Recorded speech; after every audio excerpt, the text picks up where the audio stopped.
apakah ini nanti akan berpengaruh terhadap kepercayaan publik, legitimasi dari lembaga penyelenggara pemilu itu, apapun hasil yang diputuskan oleh MK?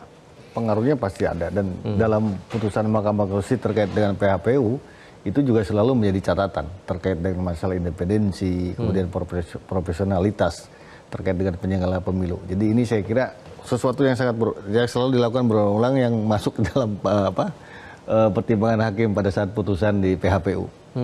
Oke. Jadi artinya soal kinerja dan profesionalisme dari lembaga penyelenggara pemilu dalam hal ini KPU dan Bawaslu nanti juga kemungkinan akan menjadi pertimbangan dan memicu perdebatan di antara para hakim. Pasti selalu menjadi pertimbangan di dalam putusan Mahkamah Konstitusi terkait dengan PHPU. Gitu. Nah, pasti itu bicara tentang independensi, bicara tentang profesionalitas dan sebagainya, itu pasti masuk di dalam situ. Mengaruhi aspek kualitas tadi yang Anda sebutkan? Ya, termasuk juga itu.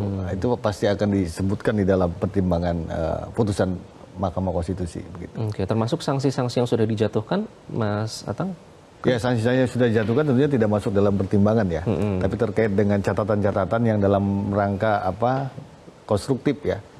Untuk membangun demokrasi melalui kontestasi politik lebih baik ke depan. Begitu. Itu pasti selalu ada di dalam setiap putusan, baik yang 2004, 2009, 2014 dan 2019 begitu kan. Catatan-catatan itu selalu ada di dalam putusan dalam pertimbangan Mahkamah Konstitusi begitu. Tapi yang jelas ini tahap terakhir, istilahnya sudah end game, tidak ada lagi misalnya ada yang tidak puas hanya di sini akhirnya. Ya, karena dalam pasal 24C ayat 1 kan putusan Mahkamah Konstitusi bersifat penal and binding.